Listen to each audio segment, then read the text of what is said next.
Okay, we're here with the winter video right now. This is more just about winter care of the course. Today we're over sodding the bunkers on 14, so it's a late start because of the frost.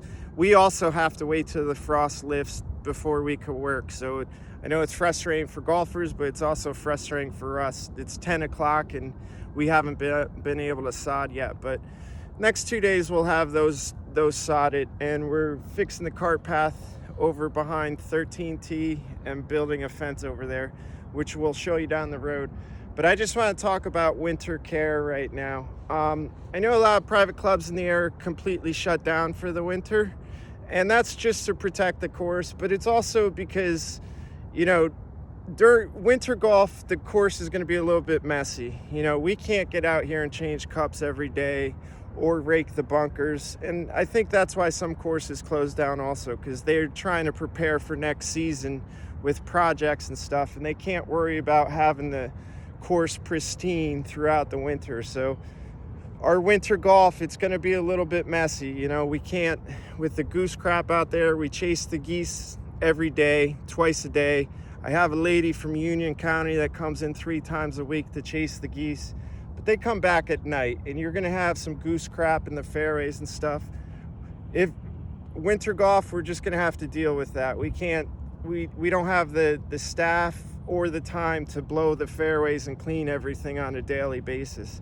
So that's part of the winter golf. The other thing is the greens. Like I said, I know some courses close down all winter long, and it's to protect the grass.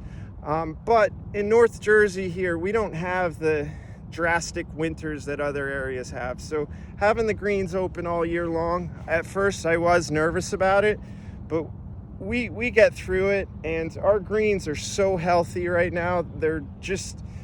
We're really excited about next year already because of the health that we have here. We've been trying to do some different things with fertilizing, and all our work is paying off. But I would just like to mention, as you're golfing, we cut 2 holes in the cups. So during the winter, after you play the hole, for instance like this, just play the hole and then move the flag up to the next cup.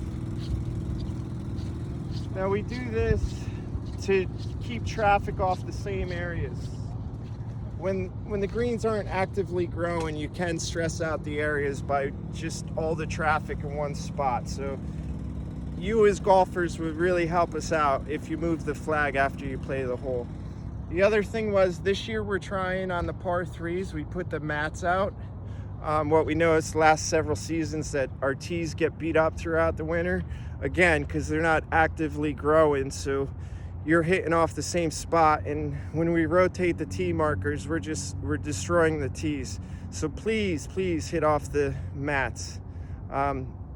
We're fortunate enough to play in the winter, so I know that it's a little frustrating hitting off a mat, but it does help us out for next season.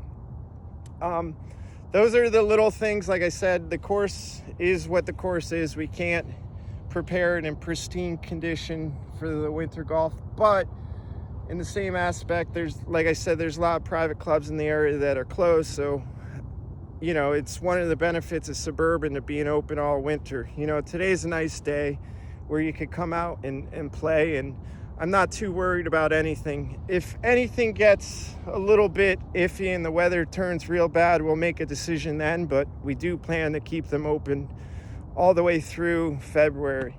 One thing we should do though while we're playing is please fix your ball marks. I'm noticing a lot of ball marks in the greens. But while I have you here with this winter video, I want to tie in something that I talked about last summer with the greens. I discussed the different grasses that we had and why we lose speed in August because of how the grass is growing. Well, I wasn't going to do this, but I thought this would be a great teaching opportunity. If you look at this green, for instance, you can see the off colors there. That purple color is the bent grass that I was talking about in the summer. What happens is, this is velvet bent grass. This is a grass that, like I said, I discussed in the winter how it gets really puffy because it doesn't want to be fertilized. like the surrounding grass. Well, you could see that if I let this go, we would have dead patches all over the place. This is, it's easy to tell that it's velvet bent grass just because of the color of it right now, because we're letting it grow up a little bit. But these patches here get puffy, and this is what slows up the greens, and this is the problem that I was talking about in August. I could tell, you know, just knowing about the grass, whoever did this was trying, you know, the velvet bent grass it's a decent grass, not for greens, but it grows in shade well. So whoever was trying to do this, I think, you know, this was probably a shaded green at one time, and they were trying to get this grass into it. But you could see the patches all over the place. So on our greens, when you're playing in the winter, you know, we have POA bent mix. Those dark purplish is the grass that I really don't want. Not a horrible grass again, but I don't like it in the standard turf that we have with our POA. And while I'm explaining this too, I on my way back to Pennsylvania the last several weeks, I saw a lot of courses with the covers on the greens, and I've had questions about that in the past. I don't like covering POA annual greens because they concede if the weather gets warm. You know, in the last several years, in January and February, we've had weeks where it's in the 50s. And with those covers on top of the greens, it warms it up that much that it starts growing. And then your POA annua is out of whack throughout the whole season because it already seeded in the winter. So if I were to ever cover greens, it would only be on bent grass greens to protect them in the winter. But I wouldn't do it with POA. I've done it in the past at a different club, and it seeded really quick, and then we had, you know, the grass was weak all year long. So I know I've had questions about why don't we cover all the greens. First of all, they're about $25,000 a pop for one of those covers.